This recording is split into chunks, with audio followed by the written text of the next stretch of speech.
Past and Present in Sienese Painting, 1350 to 1550 by Benjamin David. Sienese painting from the 14th through the 15th centuries has long been noted for its visual coherence, its adherence to a particular style, its tendency to repeat a series of canonical images. Comparison of Pietro Lorenzetti's Birth of a Virgin, Sienese Museo dell'Opera del Duomo, circa 1342, with later creative meditations on this work made by Paola di Giovanni Fei, Siena Pinacoteca,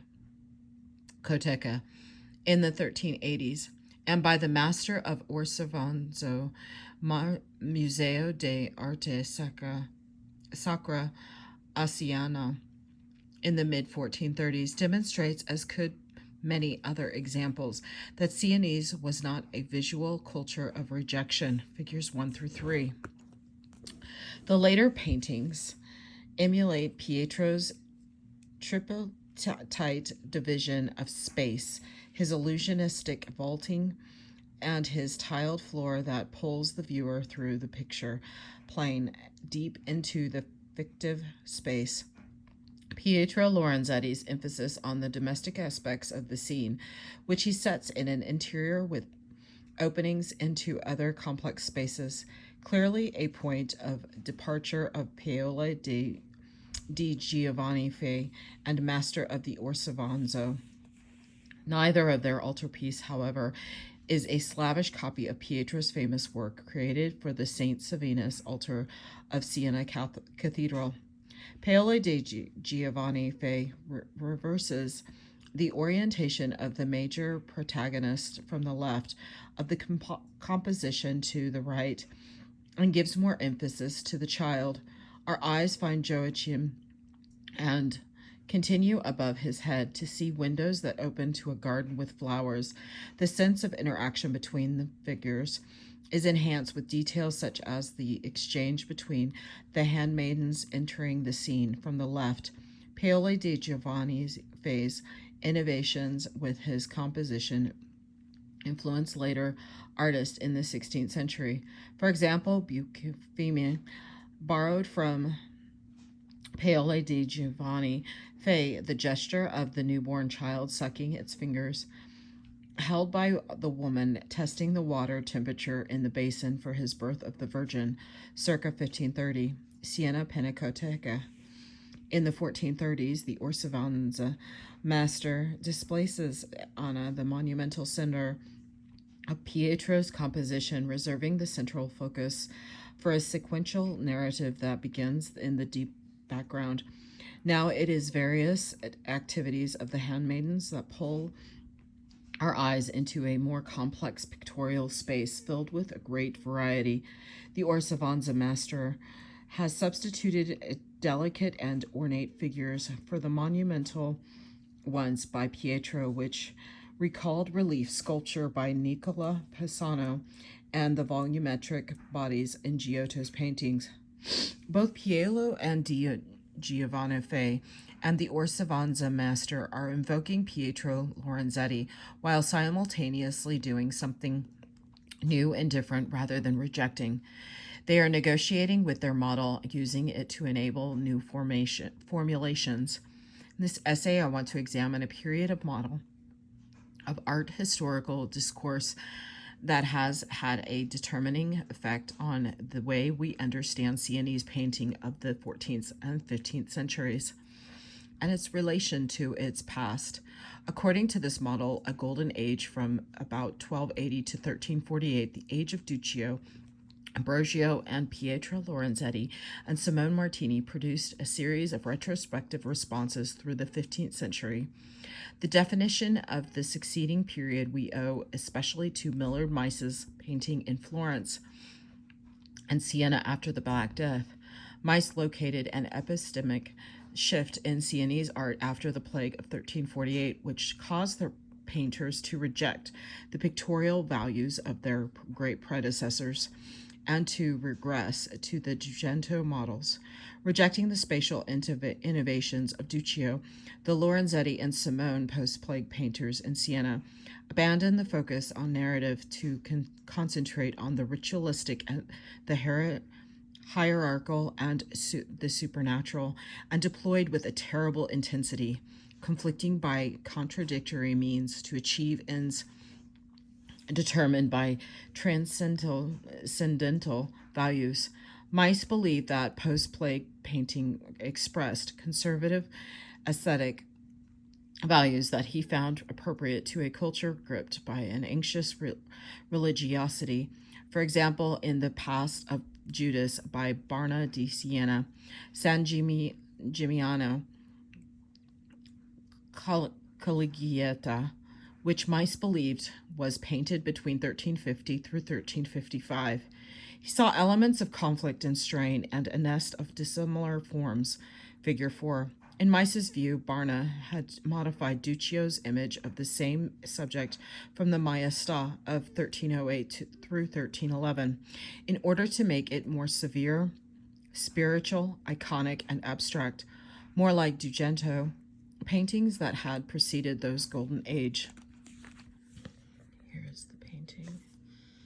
It is, however, the decisive lack of distinctive break after 1348 with the pictorial values of the first half of the Trecento that has been noted again and again as a problem with in Mies's argument.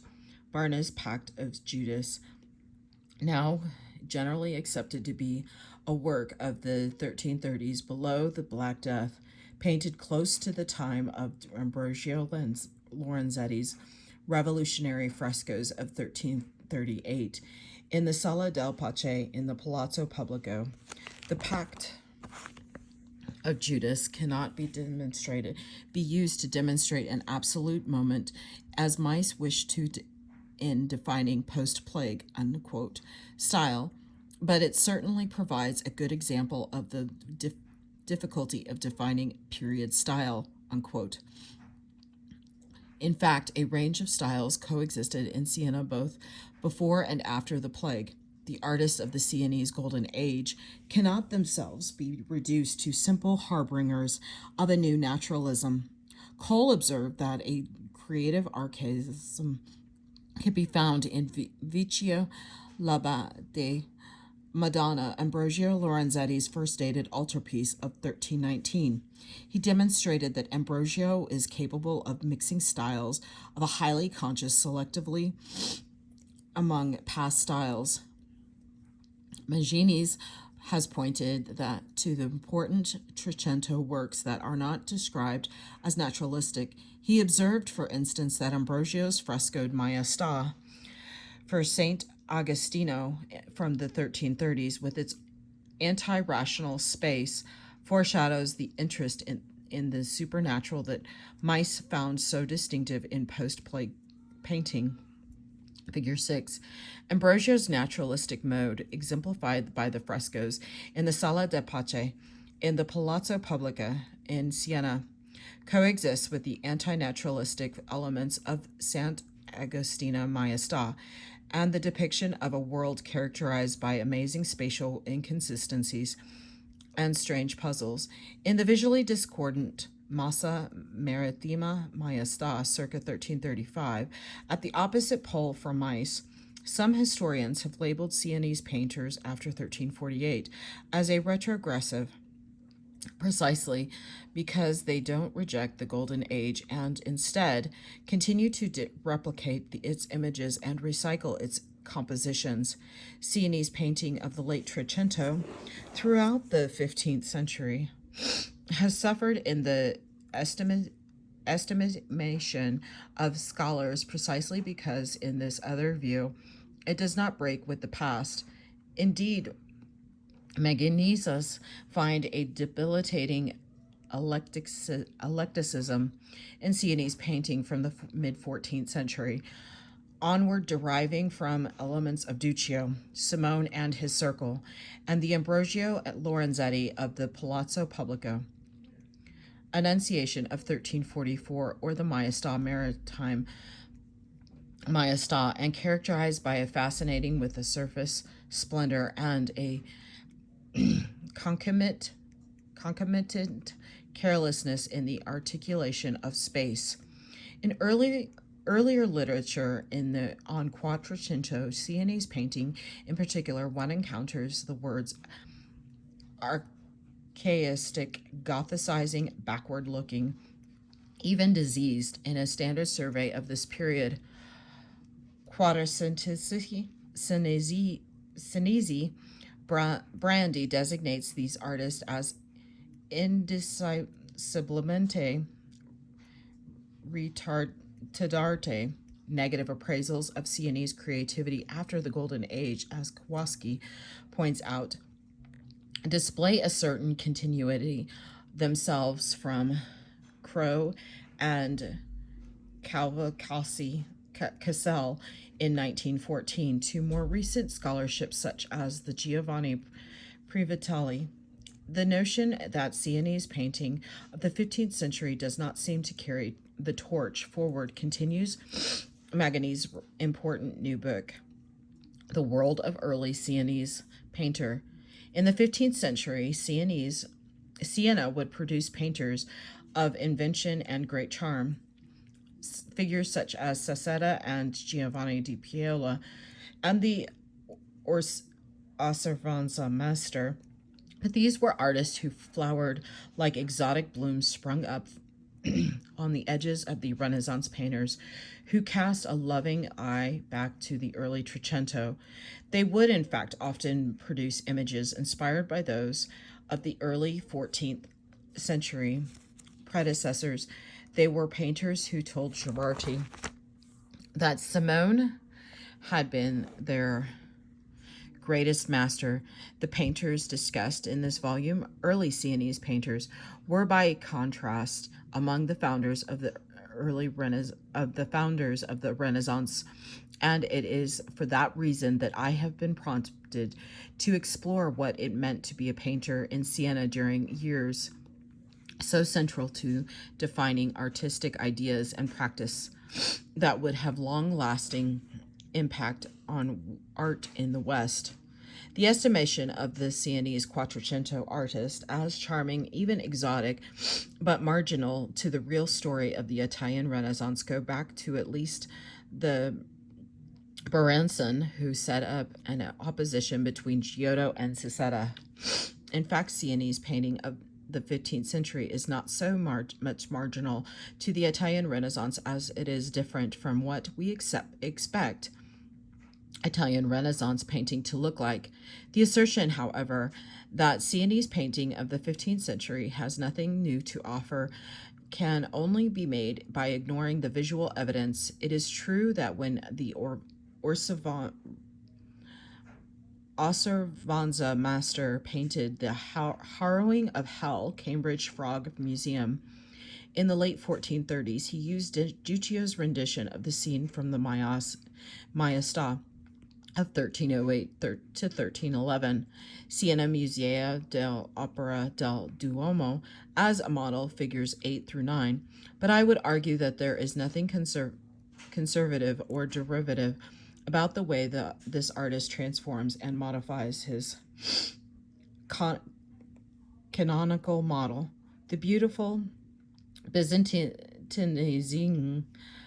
chrysosography of Duccio's Christ has been exchanged for a magnificent mandola of golden light that surrounds of the white-robed Savior in the Orsavanza master's version.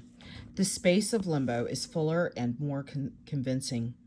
There is more variety in the physiognomies and the orientation of the big figures. In Duccio's image, Christ appears to hover over a devil who affects an almost languid pose.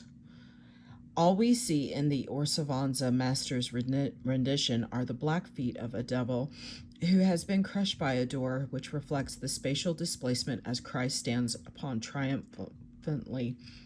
The gold at the top of Duccio's composition has been replaced by Orsavanza's master with a strip of blue sky conveying a sense of depth and atmosphere. This is an artist in a dialogue with his model, adapting and changing as he sees fit, without ever losing the clarity of the reference of Tiducio's accomplishment. I would argue that Orsavanza's master has produced a strikingly innovative work by referring and paying homage to Duccio, while at the same time exploring new ideas. Even in the 16th century, Besafumi's great manneristic descent into limbo circa 1535, Pinacoteca, Siena, blends its references to Durer and Mantegna with several specifically Sienese innovations in descent imagery from Pietro Lorenzetti through Vecchia, and returns again to Duccio's basic composition. Entering from the left, the majestic towering Christ reaches down into a cavernous place, now the ruin of some ancient basilica, toward the crowding figures of the just. The demon crushed beneath the door struggles. Figure 10. In the Sienese formulas for representing the descent, individual paintings becomes the sites of recognition and recreation for painters, patrons, and viewers operating in an interdiscursive network. Paradoxically, a project that seeks to valorize the heroes of a past golden age become compromised by a 20th century notion of avant-garde that seems to associate creativity and innovation with a necessary rejection of the past. In Siena, artistic innovation was not achieved through rupture, but precisely through the practice and application of conventions that evoke sequentiality. It is important to distinguish the idea of innovation through revival and adaptation of pre-existing models from notions of innovation in modern and contemporary art. The similarity between the Cubist works of Picasso and Braque in the year of 1911, for instance, results from a very different context from the one that produced the similarity between the works of Sasetta, the Orsavanza master, and Sano di Pietro in Siena in the 1420s. The work practiced of Picasso and Braque as Cubism developed between 1909 and 1914 was based on a rejection of their artistic past in favor of a new pictorial language that they were inventing together as avant-garde artists. Picasso said that they were trying to set up a new order. They tried to depersonalize the act of painting, sometimes suppressing their signatures.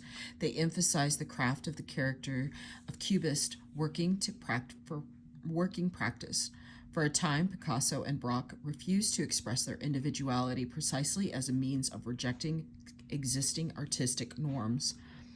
It is something of an irony that painting in a house style in 1911 constituted a radical assertion of modernity, for in doing so, Picasso and Braque were invoking a set of artistic working practices employed by Italian Renaissance painters precisely because they revered artistic tradition. The importance of the master craftsman Duccio, Simone, and the Lorenzetti to the tradition of Sienese painting is not in question. Their names are associated with a series of innovative compositions that became a canonical visual language for later generations of artists to assimilate and to explore. To see them as heroes or artistic geniuses, however, obscures the fact that they were the most important painters associated with a series of collaborative craft practices driven by an explosion in patronage that began at the end of their 13th century. Some Sienese painters signed their works, some others working together did not, and probably did not expect us to notice the difference in their hands. Collaboration in varied and complicated forms was a determinant aspect of Sienese artistic practice, and it should be taken into account in the analysis of Sienese works of art. Collaboration, I'm going to go ahead and show this so that you can pause this and kind of take a look at this. Collaboration was, and then here is this. There's quite a bit of figures to look at.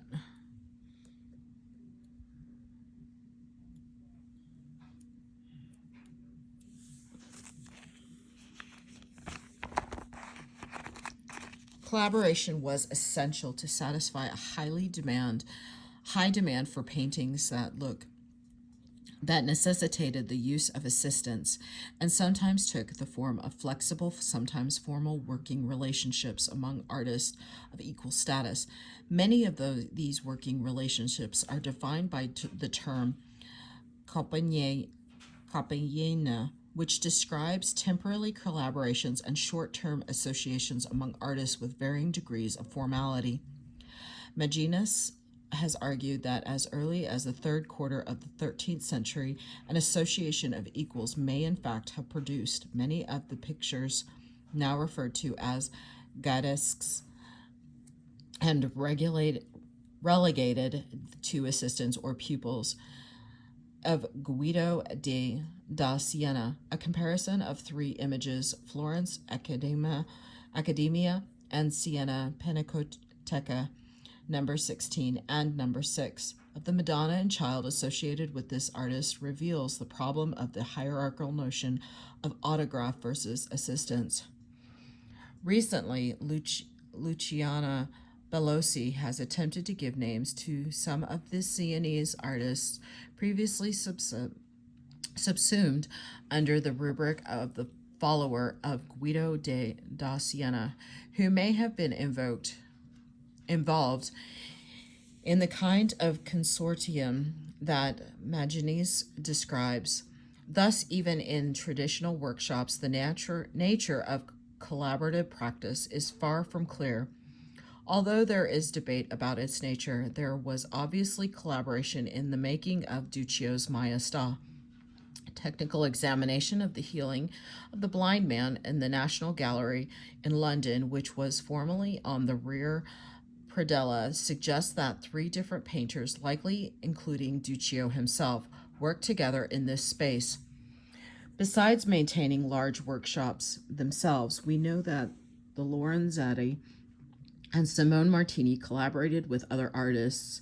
Several artists in the circle of Simone Martini and of the older Ambrogio Lorenzetti devised as well as executed compositions. It was not just a case of a single master with lesser followers or pupils, unquote. It is difficult to define exactly what the nature of the working relations between artistic equals was. It is unsurprising that there are different opinions in this subject, that pointing to the Breve Arte dei Pittori Sienese, the statutes of the Sienese Painters Guild in 1356, Maginus asks us to rethink our assumptions regarding artistic personalities and the structure of the artist's workshop in Siena. The Guild statutes suggest artists often work together under differing collaborative arrangements. Maginus writes, the availability of workers for a month or a day suggests painters may have engaged others on a short-term basis as the workload varied, and that suggests the existence of painters capable of adapting their own style, insomuch as they had one, to that of their temporary masters, at least to the degree that ensured general uniformity in any work. Artistic consortia, he argues, were major factors in Siena from the 1260s onward. A clearer picture of the role of collaboration in Sienese art of the Trecento and the Quattrocento needs to be established. It may be said, however, that the strong stylistic coherence Observable in Sienese painting of this time is the period of a group of individuals working together and sharing ideas and techniques. Excuse me. The genius suggests that the corporate mentality of painters in Gigento, Siena was unique. The situation in Florence was different. The corporate mentality survived well into the Quattrocento in Siena in producing their imaginative revisions of Duccio, Simone, or Lorenzetti. Quattrocento painters did not seem to suffer that anxiety or influence, unquote, that Harold Bloom postulated for literary artists with powerful precursors. That this is surely in part because they continue to participate in corporate practices familiar to their masters, quote, the golden age, unquote. Painters served what Foucault called the author function. The styles associated with their names were larger than the particular identities. Van O. Steinhoff of Skog argue that it was only in the second half of the Trecento that Sienese painters appear to have formed a new kind of commercial alliance that for a time replaced workshops such as those of the Lorenzetti brothers, which may have been broken up because of the plague. Steinhoff and Skog assert that a post-1350 Compagnia of an apparently unprecedented size included virtually every major painter in Siena between 1350 and 1362 to 63.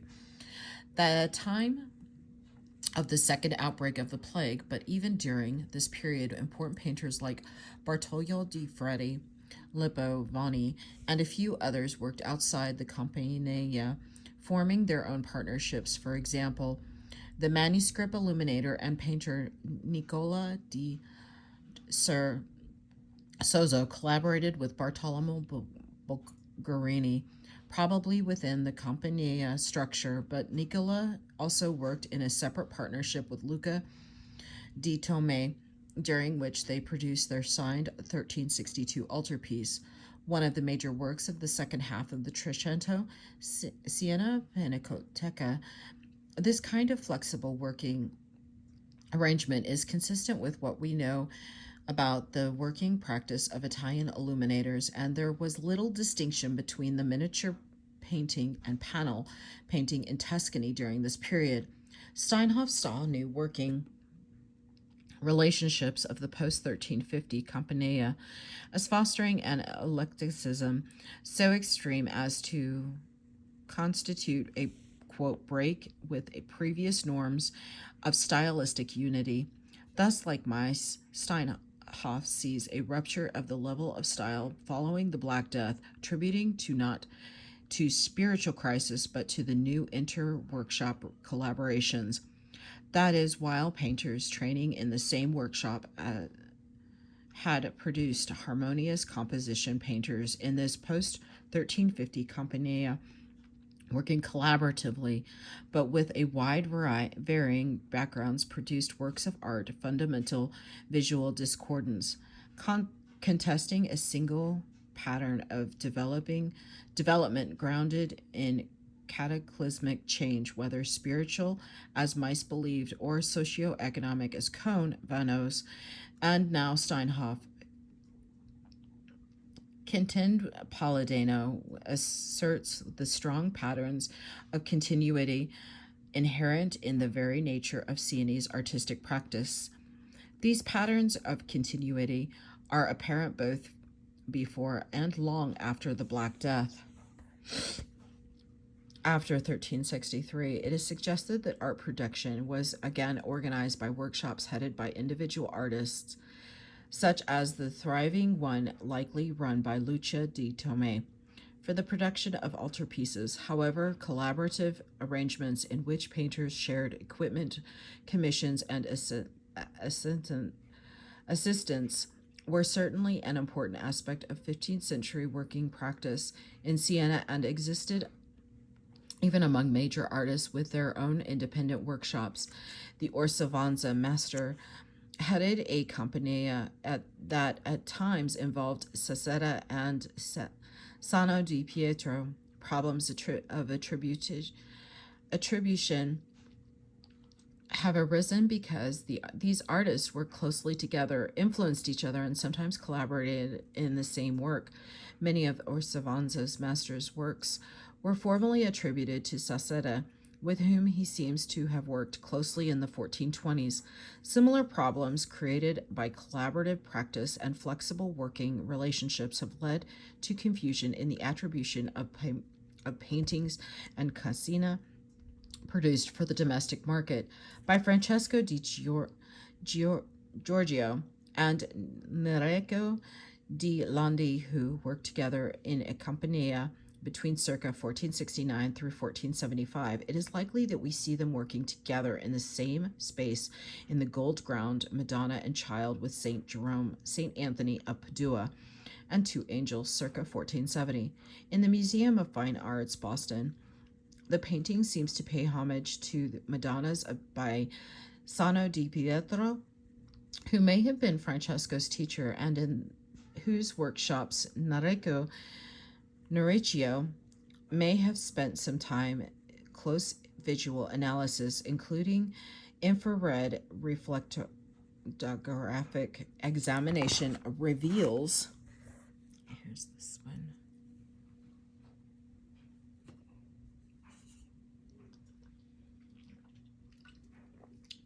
Collaboration both in conception and in execution. Francesco blocked out the composition and modeled Saints Jerome and Anthony, another artist who was like Nerecio, executed the Virgin, Christ Child, and the angels, a comparison of this physiognomy of the angel in the right background of the Boston painting to the features of similar figures in Nerecio's Cassone painting, The Visit of Cleopatra to Anthony in the North Carolina Museum of Art, reveals a morphology that is extremely close, figure 16. Patrons did not expect artists to turn their backs on representational traditions, nor would they have tolerated it.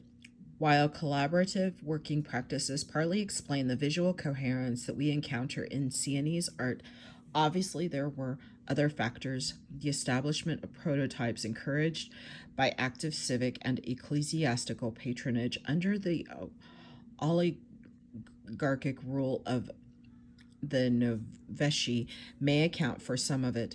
Norman details the strikingly consistent pattern of commissions for Marian narrative subjects in Siena from Duccio's Maestà, figure 17, through Bartolomew's Bulgarini's Virgin of the Assumption with Saint Thomas receiving her girdle, Siena Pinacoteca, in the 1360s, to Taddeo di Bartolo's fresco style in the Cappella di Signora in the Palazzo Pubblico, 1406 to 1407, focusing on the social causes for such self-conscious echoing and elaborating of Marian images.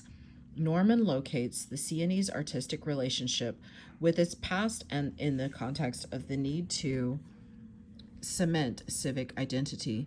This dialogue with the past was encouraged by and regulated by patrons. Banker has shown that Franciscan friars provided a written program for Sacedo's Borgo San Sepolcro altarpiece, which specified an earlier model of the central panel with Madonna and Child's Paris Louvre on the front of the altarpiece, figure 18. In the contract, the friars request the Madonna be more beautiful and like the others. My emphasis. The friars wanted an image like the one in an altarpiece in the nearby city of Città de Castellstia. For the reverse central panel, patrons wanted something new, but that newness had to be enabled by the art of the past.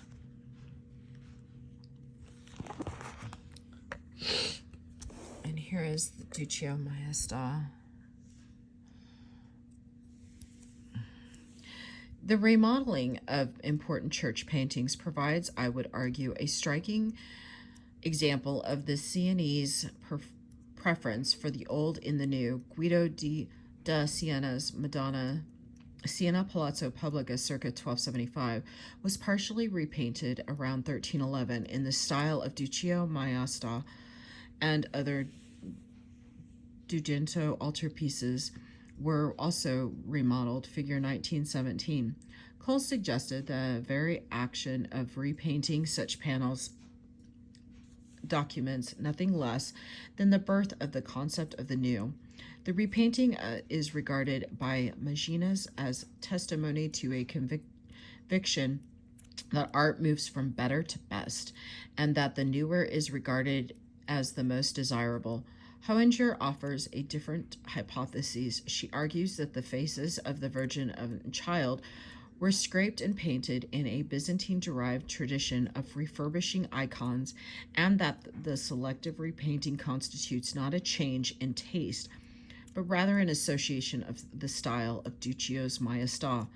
Then the most important painting in Siena, with religious efficacy, the replication of images over time may be partly explained by the desire to incorporate the spiritual power of older, venerated images when new paintings were commissioned. It is significant to me that although a completely new painting could have been ordered, only part of Guido's Madonna was repainted, keeping the old painting and changing a part of it exemplifies a Sienese habit of perceiving a painting as an event extending through time. If originality and novelty were admired by Sienese patrons and artists, this would indeed mark an important move toward a conception of artistic progress with which we are familiar from the art of our own time. However, as Cole has consistently stressed, terms like invention and novelty mean different things in Trecento, Quattrocento, and even Cinquecento Italy.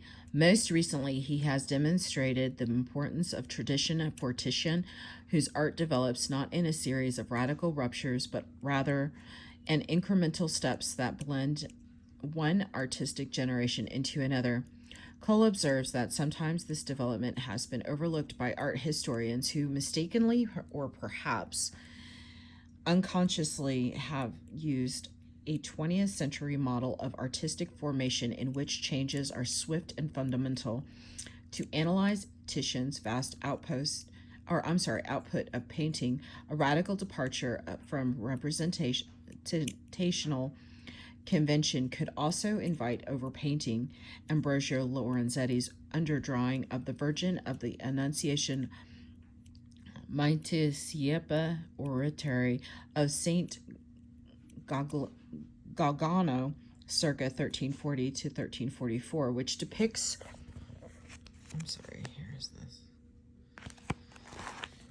depicts an emotionally overwrought Mary shrinking from the angelic messenger, was painted over in a more orthodox style.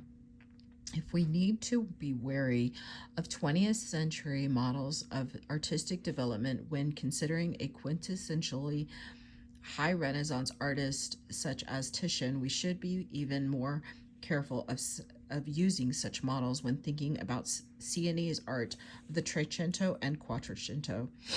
What does creativity look like in Siena at this time?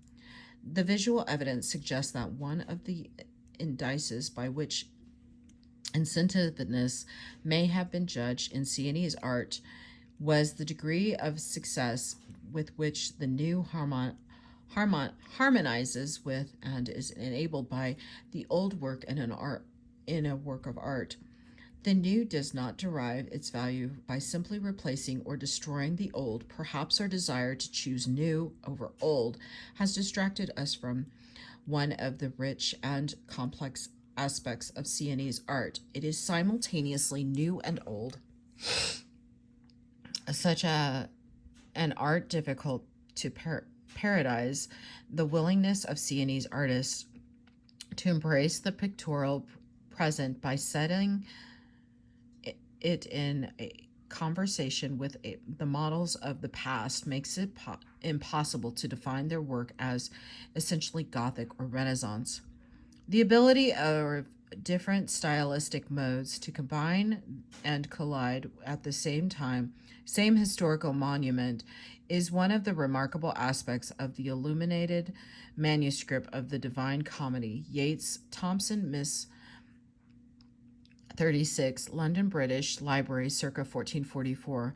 Giovanni di Piola did the miniatures for Paradise, and another artist whose identity has been the subject of much debate, illustrated the Inferno and Purgatory. Giovanni di Piola's images have been said to be backward-looking, Gothicizing, and antithetical to the Renaissance spirit of the first illuminator. It is certainly true that this unidentified illuminator who executed a series of wonderful nudes in a manuscript and demonstrates his ability to create a convincing spatial environments paints in a manner we have come to associate with the Renaissance. A manuscript of the Lector Super Clementis, now in the Biblioteca Nacional of Turin, reveals the same illuminator at work, this time with virtuoso displays of half-length figures twisting scrolls. Figure 20. The existence of this manuscript and this connection to the Yeats Thomson Dante were discussed by Buscavitis. Any consideration of the identity of this illuminator must take into account these two illuminators working at the same time, whose miniatures occur in one case on the very same page, cannot be hypostatized into different stylistic periods and forced to exemplify different period essences. Each artist exhibits coexisting tendencies and interests characterized of the mid-Quattrocento. My argument is that these styles cannot be reduced to pure emblems of past and present. Of course, 15th century Sienese painters did not ignore their contemporaries outside Siena. Sassetta clearly studied the work of Masaccio after 1430. But in the predella, the Arte Dea Lana altarpiece, circa 1423 through 1426, Sassetta had already developed a new Sienese vernacular style, drawing out the implications of the complex pictorial space that was the legacy of the Lorenzetti.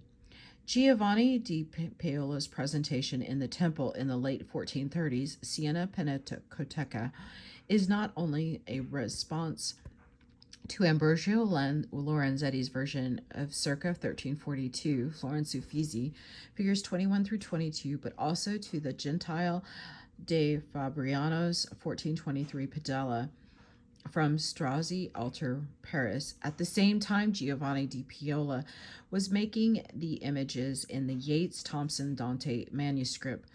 Domenicello di Bartolo was infusing the Sienese tradition with progressive pictorial ideas from Florentine painting. His narrative frescoes of circular subjects for the Pellegrino, the reception area for pilgrims in the Spedale della Scala, one of the most famous hospitals in Europe at the time, were painted in 1439 to 1444. But for a commission from Benedictine nuns in Perugia, Dominica painted the Saint Juliana Polyptych, 1438, confining himself to the standard Sienese type of altarpiece. As Van Os has written, the monumental qualities as Domenico's pictorial style, that of an ostentatious modernist, seem inappropriate to the design, which was probably specified by the patrons. But the most innovative aspect of the representation of the child with the globe is developed from a treatment of the Salvator Mundi subject within a specifically Sienese tradition. The predella scenes designed by Domenico for this altarpiece are based on the sculptural reliefs by Donatello and Ghiberti of the martyrdom of St. John the Baptist on the baptistry font in Siena. Giovanni di Piola made a wholly different accommodation to the Florentine artist's baptistry reliefs. Giovanni Salome, with the head of St. John circa 1455 to 1460, in the Art Institute, Chicago, is based on Donatello relief of the subject on the baptistry font, but it was painted from his model book in what Christensen as described as completely medieval approach to painting that produced pictures strikingly modern in effect. Change in the Sienese context involves successfully negotiating previous models with a certain flexibility of modes. Change is never simple rejection. Recent scholars have done much to dispel the negative connotations associated with the retrospective character of Sienese art. Magini's has given us new ways to understand Sienese culture of retrospection, suggesting that we might fruitfully understand mid Trecento art as a kind of Mannerist dialogue with a variety of pre-existing stylistic tendencies. Christensen has demonstrated that some of the most stunning pictorial achievements have the first half of the Quattrocento were not based on a rejection of the past. He draws out the references to Duccio Maesta in Sassetta's Madonna of the Snow altarpiece circa 1430. Florence Contini Bonicheschi bequest, including Sassetta's revival of the framework typical of Ducesque's altarpieces of the late Gigento and early Trecento, a flat decorated molding that went out of favor by 1320 when features of Gothic architecture became popular. In Sassetta's narrative scenes in the Borgio Sansepolcro altarpiece, Christensen sees the creation of a completely original post-Gothic idiom. Christensen, here's some pictures.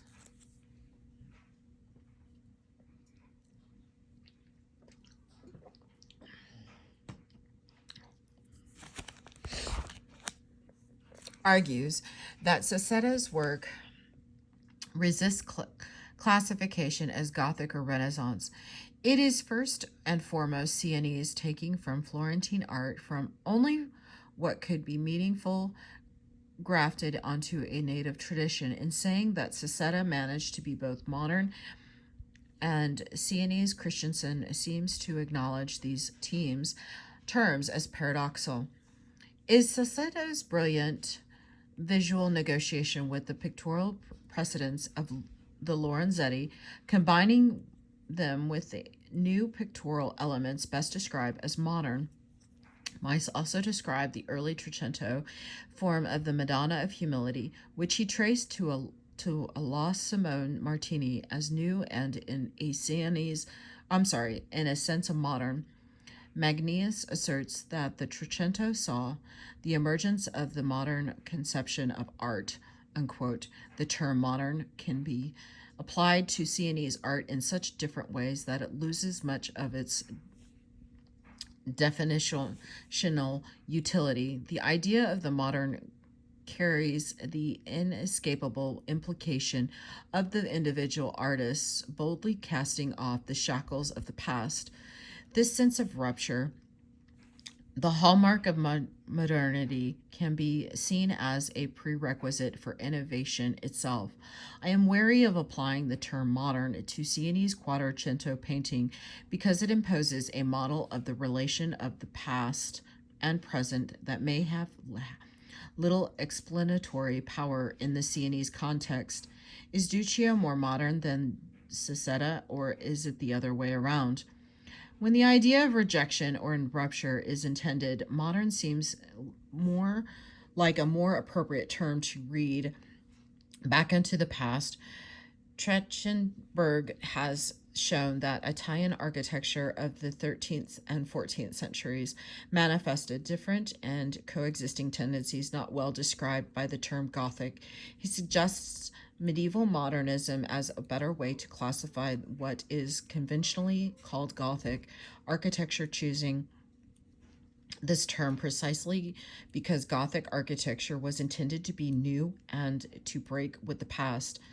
St. Denis, Notre Dame, and Chartres, although they have many connections to the classical past, are self consciously demonstrating a new technology based on different principles from those of classical architecture.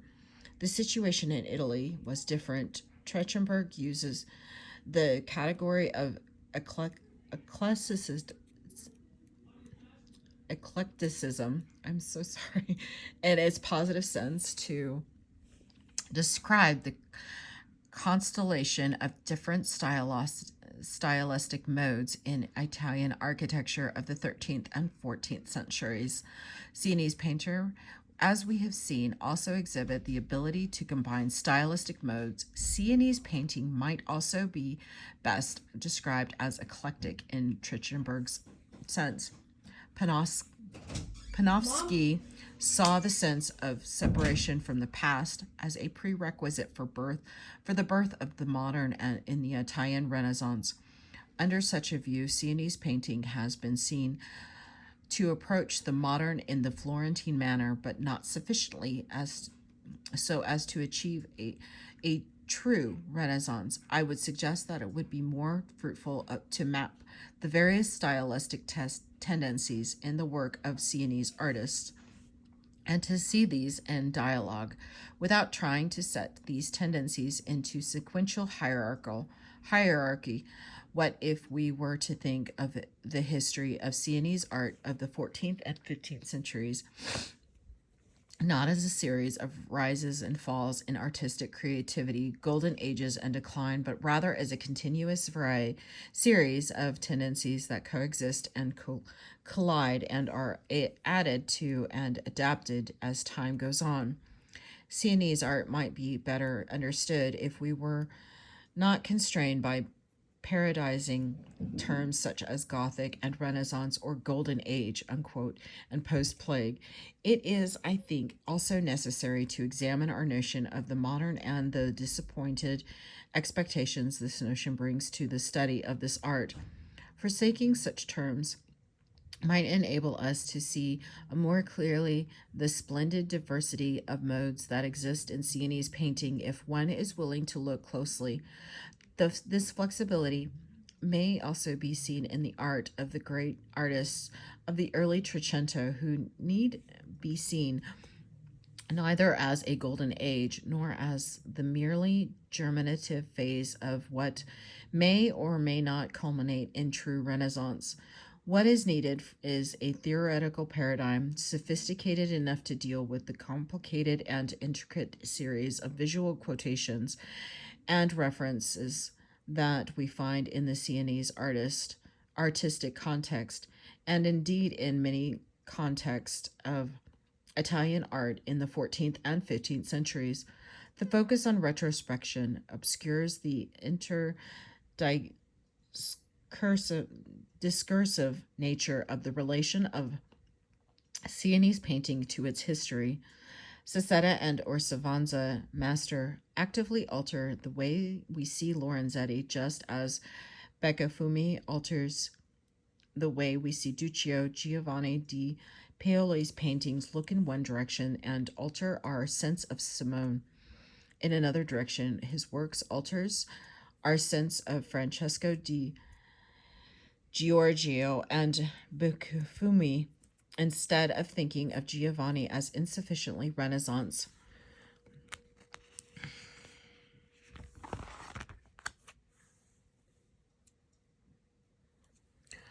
We can see how he participates in a dialogue with what is medieval and what is Mannerist. Because discontinuity is an essential aspect of the master narrative of parodization in the West, I will conclude by suggesting that we might turn to another historical model of the relations of past and present that could be helpful in understanding Sienese art of the 14th and 15th century.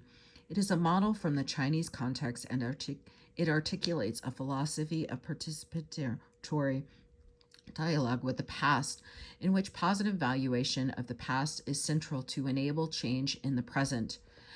Beronson suggested that Sasetta was almost as good as a great Chinese master would have been, constructing an Orientalist narrative. He asserted that the East has all the treasures of imaginative design, and Sasetta, with a quasi-Oriental qualities of a Sienese, has left us such design. Berenson writes that Sasetta and the hypothetical Chinese master make a quote, a direct appeal to the imagination, communication, emotions, feelings, and atmosphere, and exhaling dreams of as fragrant odors are exhaled from sweet smelling flowers, unquote.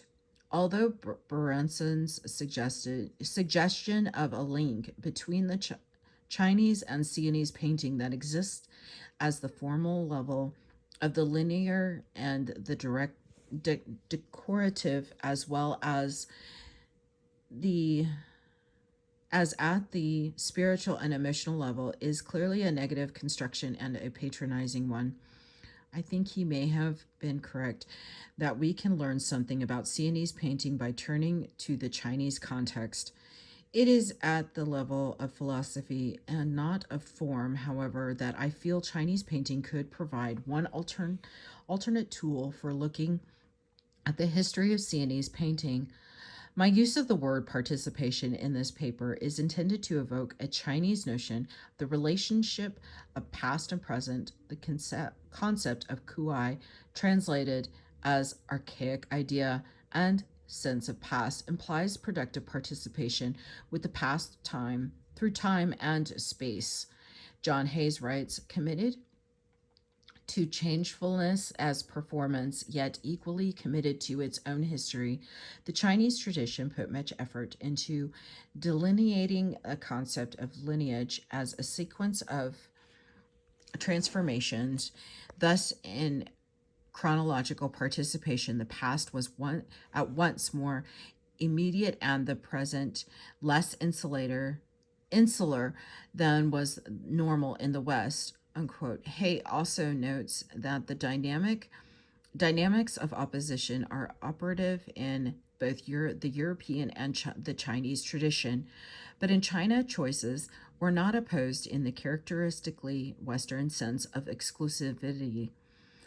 I think the idea of sequence of transformations in active participation with the past might be a more useful way of understanding past and present in Sienese art than the peaks and valleys created by the Golden Age, unquote, model. Contrary to the tenets of modernism, the notion of sequential transformation shows how continuity can be a prerequisite for change. I would incidentally distinguish this philosophical notion from transformation from the Hegelian one of the sublation that has been a foundational model for the discipline of art history. Similarly, the consciousness of the complementary rather than the exclusive dualities that Hay observes in the Chinese context could give students of Sienese painting another way to think about the coexistence of stylistic modes in our field. Perhaps the conception of past and present in Chinese art can help us comprehend the homage to Simone Martini's Annunciation for the Saint Ansunis altarpiece of the Siena Duomo of the 1333 Florence Uffizi, figure 24. In Sienese painting over centuries, from the close adherence to the composition of the altarpiece for San Pietro a Ovile, that Giovanni di Pietro and Matteo di Giovanni painted around 1453, Siena Pinacoteca to Beccafumi's Annunciation at Sartiana, 1545 to 46, in which the pose of the Virgin consciously evokes Simone's Virgin. One should not map an epistemological concept like ku-I from one cultural context to another without a serious consideration and qualification. Nevertheless, I do think the Sienese concept presents one of what are many other possible models with which to view the Sienese artistic situation in which the past and is neither rejected nor mindlessly reiterated, where no one style is completely sublated in a linear progression, where innovation is defined through a participatory sequence of transformations. Such a model allows us to value the subtleties and nuances of a craft tradition that is not driven by rejection. This is the end of David Benjamin's past and present in Sienese painting. Thank you.